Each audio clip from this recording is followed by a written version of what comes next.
El secuestro de 4 estadounidenses en Matamoros, México, reiteró la fragilidad de la seguridad en la zona fronteriza. 2 murieron y 2 regresaron a Estados Unidos en medio del anuncio del senador republicano Lindsey Graham, quien aseguró que presentará un proyecto de ley para declarar a los carteles de la droga que operan en México como organizaciones terroristas y autorizar el uso de las fuerzas militares de Estados Unidos para atacarlos en territorio mexicano. La propuesta fue desestimada por el presidente de México, Andrés Manuel López Obrador, así como por Ken Salazar, embajador de Estados Unidos en México. Así comienza esta edición de Choque de Opiniones.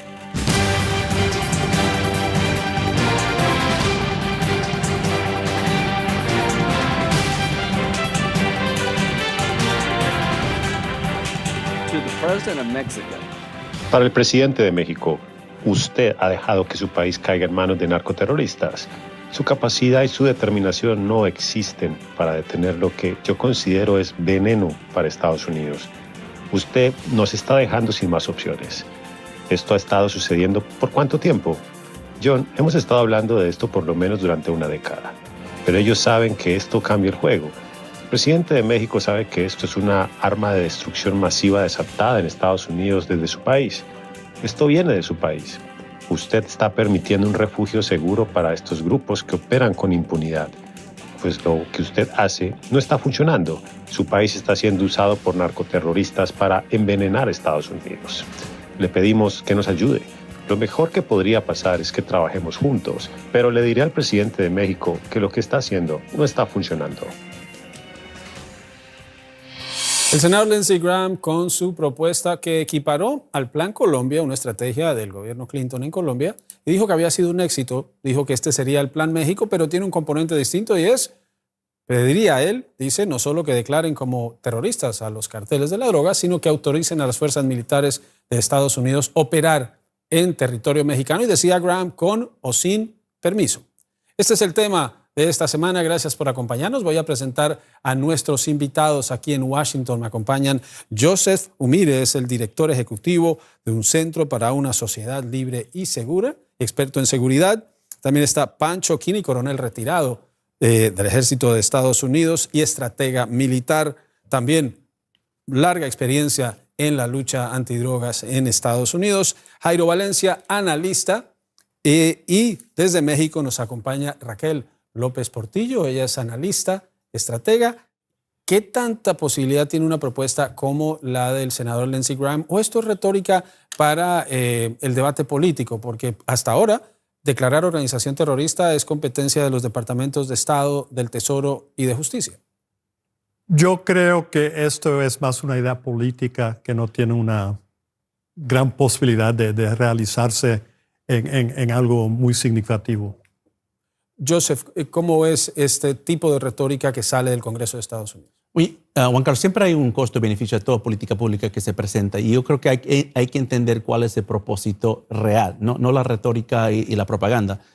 La diferencia entre contraterrorismo o antiterrorismo y lucha contra el crimen organizado es lo que anticipas antes que se cometa el delito. Normalmente en narcotráfico se busca a judicializar después de que el delito está cometido.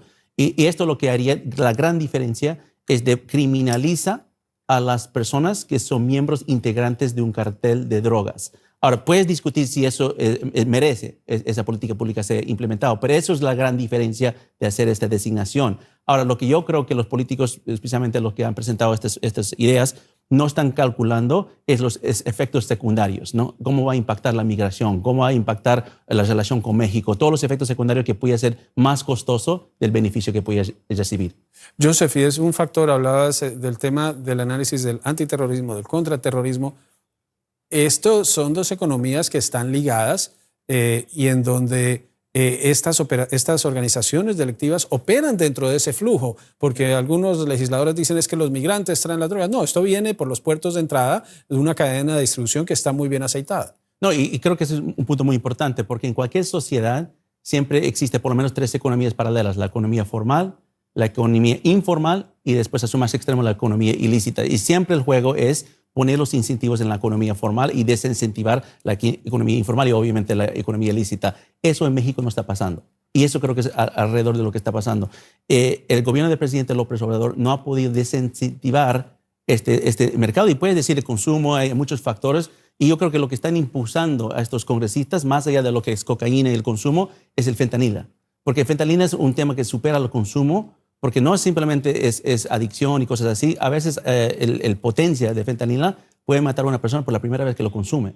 Entonces ya llega a un punto donde hay una reacción del pueblo americano porque están pensando que esto es parte de una, digamos, estrategia de guerra contra China o contra carteles de que quieren envenenar a la sociedad americana, y creo que eso está provocando la reacción. Pero siempre es mover los incentivos fuera de esa economía ilícita y moverlo más a la producción, que no está pasando. Raquel, y ese es un argumento que se escucha desde Vietnam y desde el uso de narcóticos en una sociedad como la de Estados Unidos. Pero el viernes terminó con el presidente López Obrador diciendo es que hay que enfocarse, de jueves a viernes hay que enfocarse en la lucha contra el fentanilo. Y acá es una lucha que por los resultados que se ven, uno ve legisladores republicanos critican las incautaciones diciendo que eso es prueba de que no hay estrategia, pero si incautan estas drogas y no entran es que están haciendo su trabajo. Pero volvemos al mismo punto. Este es un negocio muy lucrativo que tiene a México como vecino a la principal potencia económica del mundo. Totalmente, y además agregaría que esto es parte también de esta estrategia que ha tenido el presidente Andrés Manuel López Obrador sobre abrazos, no balazos, es decir, no entrar directamente a combatir el narcotráfico, y que tiene al país pues en un campo de homicidios, de tortura, de una serie de delitos organizados por cárteles de droga que tampoco encuentran ningún tipo de solución. Bueno, vamos a ir a la pausa y vamos a hablar cuando regresemos la reacción de México, datos y también la presencia de los carteles de la droga mexicanos y de otros países en territorio de Estados Unidos.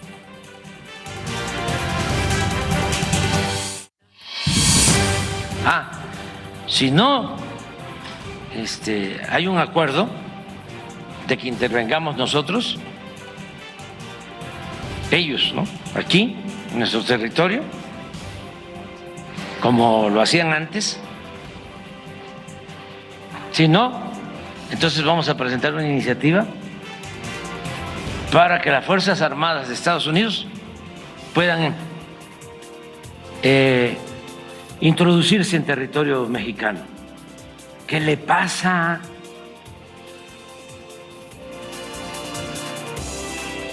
Eso, claro que no lo aceptamos. Y tendría respuesta de inmediato. Es el informe del riesgo de drogas nacional de la Agencia de Combate contra las Drogas, la DEA. Aquí está un mapa, este es presentado en 2021, sobre el fenómeno en Estados Unidos. Nos lo alertó Pancho Kini, quien ha venido trabajando el tema. Miren este mapa. Este mapa es, esos puntos que ustedes ven de diferentes colores son en donde operan representantes de los carteles que operan en México, carteles de la droga. Como ven ustedes, están a lo largo y ancho del país controlando la distribución de diferentes tipos de droga. Pancho, ¿cómo ha cambiado el fentanilo la ecuación de esta dinámica? Porque el fentanilo es mucho más potente, mucho más barato de producir y produce ganancias muchísimo más altas. Como mencionaste las incautaciones, la DEA el año pasado incautó 400,000 dosis de fentanilo que pudieran haber matado todo el mundo aquí en los Estados Unidos.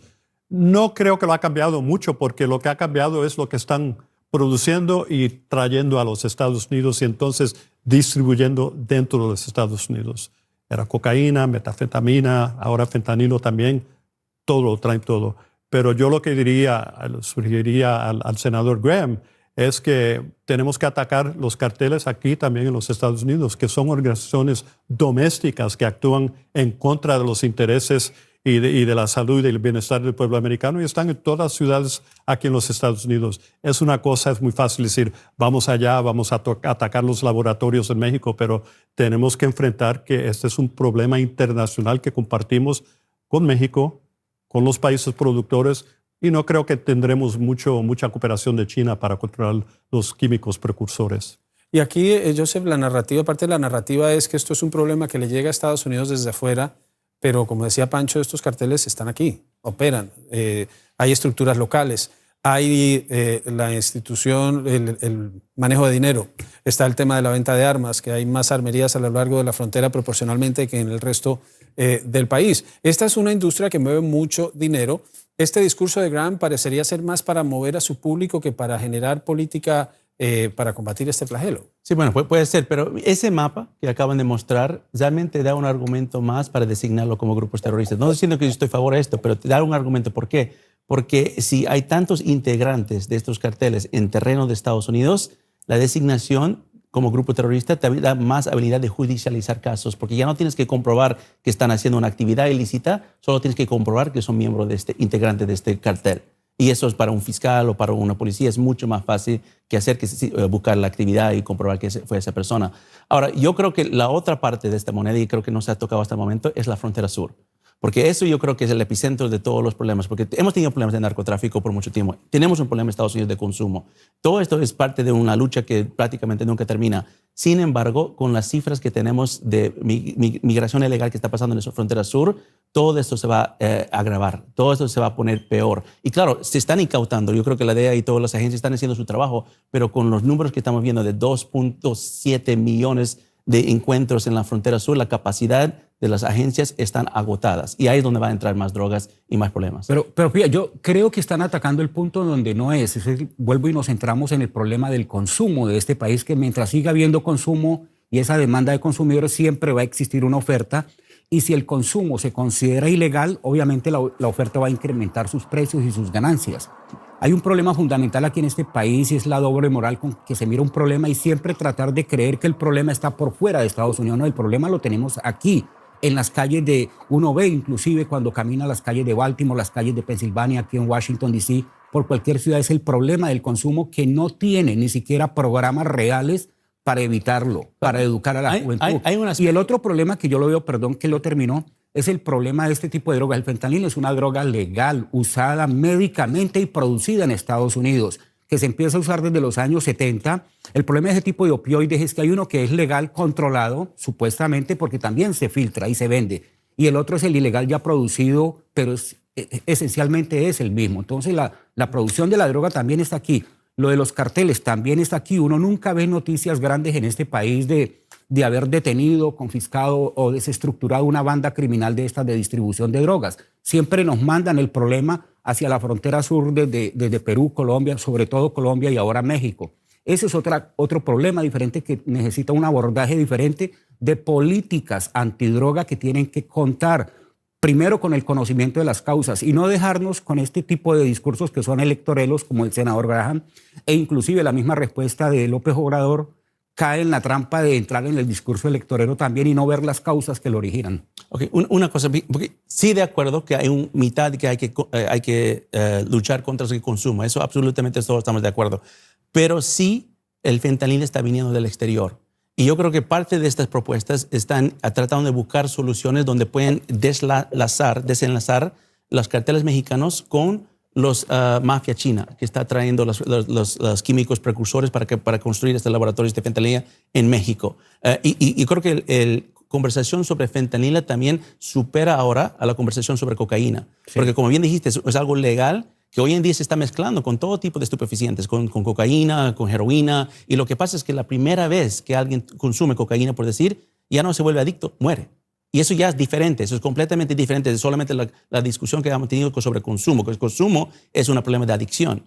Fentanilo es un problema médico, además. Exacto, pero sobre adicción. Fentanilo es un problema de envenenamiento a la sociedad que te puede construir una fábrica social que puede destruir ciudades y pueblos como lo está haciendo. Son discusiones distintas. Raquel, veíamos esta semana una supuesta disculpa del cartel que estaría detrás de esto y ahora se aceptan, al parecer, disculpas de carteles sobre una situación de seguridad que, según expertos, estas disculpas y lo que ocurrió responde al impacto que esto puede tener en el negocio. Y vuelvo al punto, por ejemplo, Jairo mencionaba las organizaciones en Colombia que fueron declaradas como terroristas, organizaciones guerrilleras de izquierda, organizaciones paramilitares de derecha. El negocio no se acabó. Estados Unidos no ha atacado directamente en Colombia. La pregunta es, ¿Cómo es diferente México y cómo van a hacer ahora lo que no han podido hacer? Porque hablamos del gobierno de López Obrador. Este fenómeno de la guerra contra las drogas y del crecimiento de los carteles es de décadas. Totalmente, y creo que eso es parte también del poco entendimiento que se tiene con las iniciativas que se presentaron sobre la capacidad que tienen estos carteles, sobre cuánto se han dividido en miles de células y cómo también han diversificado sus mercados en otro tipo de actividades que les han sido sumamente bien remuneradas, ¿no? Desde el tráfico de personas, el huachicoleo, por ejemplo, que es un tema aquí en México también, y que únicamente pues robustece la capacidad económica que tiene, y que en este sentido, independientemente de que se cataloguen o no como organizaciones terroristas, como ya bien lo dijo la Casa Blanca, ya Estados Unidos cuenta con herramientas a través de precisamente esta cuestión financiera de poder bloquear la capacidad y el poder económico que tienen este tipo de cárceles. Ahora, un tema más que me gustaría tocar, Juan Carlos, es que no solamente tiene que ver con este tema de la migración.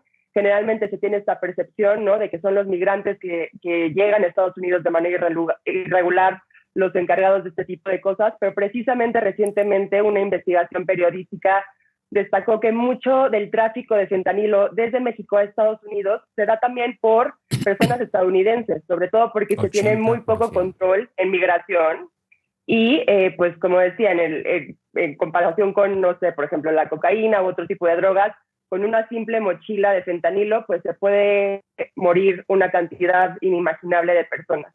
Y otro punto también es cómo esto abona la narrativa electoral. Precisamente uno de los principales periódicos de México destacaba hoy cómo esto sirvió pues como excusa para subirse a este ring electoral entre AMLO y Estados Unidos. Y creo que es precisamente el plagar de nacionalismos, la política de seguridad, lo que también va a obstaculizar la solución al problema. Joseph, y yo recuerdo algún viaje que hice cubriendo una visita de una primera dama a México, la tensión que había entre los equipos de servicio secreto de Estados Unidos y de México era clara. Los mexicanos le dejaron en claro a los estadounidenses que eso era México y que allá ellos eran los que mandaban, no Estados Unidos, porque en Colombia, por ejemplo, vi llegar al servicio secreto de Estados Unidos y cambiar todo el esquema de seguridad y dar ellos las órdenes. Esa tensión existe, el contexto histórico que menciona Pancho es clave y eso lleva a que la relación sea tensa, sea un presidente como Andrés Manuel López Obrador o sea de otra tendencia política. No, sí, bueno, claramente hay una sensibilidad sobre el territorio soberano, ¿no? Y eso siempre ha habido con México y Estados Unidos, a pesar de que somos amigos y aliados y socios comerciales de lo más grande escala. Pero yo creo que aquí hay dos puntos. Lo primero es, y creo que todo lo que estamos conversando es una reacción de cierta forma a políticas públicas que ha promovido el presidente López Obrador. En 2020 él prácticamente cambió el juego. Él puso más obstáculos a tener cooperación entre Estados Unidos y México, que con todas sus debilidades también ha habido éxitos. Ha habido éxitos en el ámbito de buscar y ayudar a los mexicanos a que capturan a líderes de carteles en el pasado. Y esa obstaculación con esa ley que aprobaron en el Congreso mexicano en 2020, a finales de 2020, si me acuerdo bien, ha podido poner una distancia entre las agencias. El segundo punto, y quiero referirme a algo que dijo Raquel, absolutamente no se trata de los migrantes, pero sí se trata de la capacidad de la frontera. Es diferente, ¿no? Porque lo que pasa es que por promedio en Estados Unidos tenemos la infraestructura y el personal para poder aguantar más o menos 1,700 encuentros en la frontera al día. Con los números que estamos mirando hoy en día, estamos llegando a 7,000 al día. Y eso afecta la capacidad de las agencias, incluso las agencias de drogas, porque cuando tienen que atender tanto a la frontera sur, drogas entran por otros lados. Y yo creo que ese es el tema, temas de capacidad, no necesariamente de los migrantes por sí. Jairo, los políticos no siempre hacen sus planteamientos basados en evidencia. Muchas veces lo hacen es con seguramente el poder que creen que tienen sus declaraciones. Lindsey Graham estuvo ya en un intercambio de insultos con el presidente de México y él decía que debía ser un plan México. Hoy en día, cuando uno mira cómo ha cambiado la situación de Plan Colombia y el tema del narcotráfico, los carteles mexicanos operan en México, en Estados Unidos, pero también sobre el terreno en Colombia. Están controlando más aún gran parte del territorio colombiano, pero esto viene de atrás. Y ese es el problema de no conocer la historia. Controlando la producción. Controlando producción. Antes eran simples intermediarios porque México no produce un gramo de cocaína, la producen en Colombia. México era intermediario entre ese proceso de negociación. El problema que yo noto también es muy bueno que el senador Graham haya traído este tema a colación porque nos permitiría a nosotros hablar ya de las verdaderas causas que generan este tipo de conflictos, como son el consumo, como son las víctimas que nos está dejando desde la frontera sur hasta Colombia, que son miles que hemos ensangrentado todos nuestros países. Hay un problema que tiene que ver, que lo mencionaba Raquel antes, y es políticos vinculados en este tipo de procesos que terminan siendo encarcelados.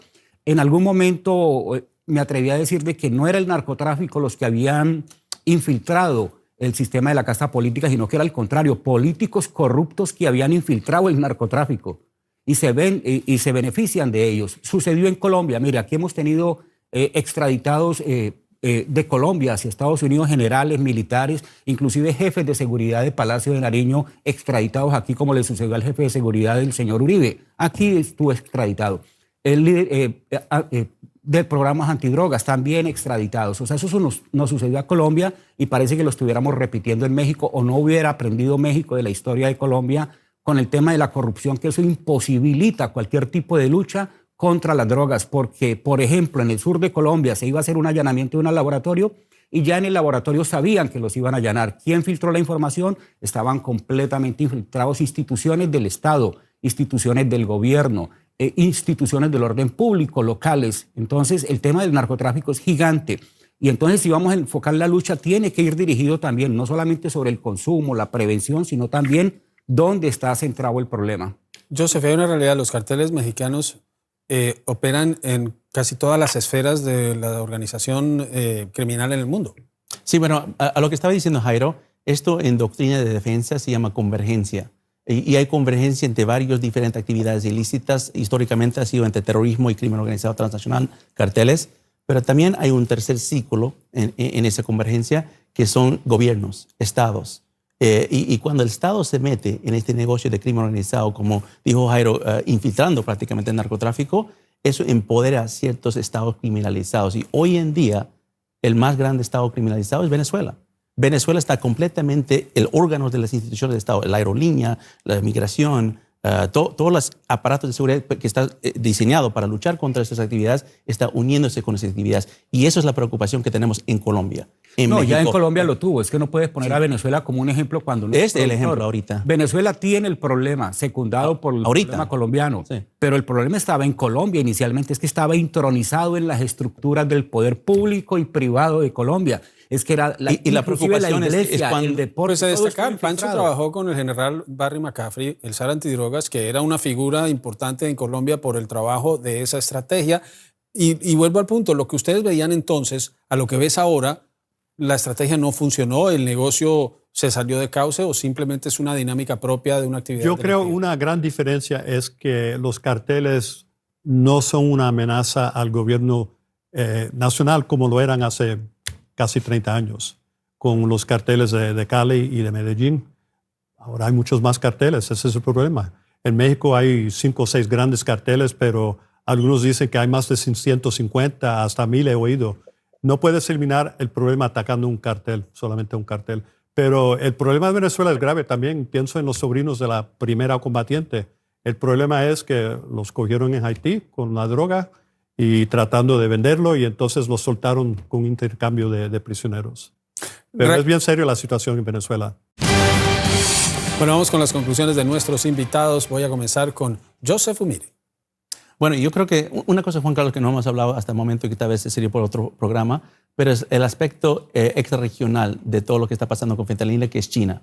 Y yo creo que esto también está incentivando a estos republicanos para que hagan propuestas a veces hasta agresivas, porque están tratando de desenlazar los carteles con el Partido Comunista de China, porque dentro de este grande juego internacional, yo creo que las drogas, tanto como migración, tanto como otros aspectos, es parte de estrategias de guerra estricta, lo que se llama en China, para poder debilitar a Estados Unidos de una forma no kinética, no militar. Entonces yo creo que eso es una componente que está incentivando a los republicanos a buscar medidas a veces hasta más agresivas de lo que debían ser.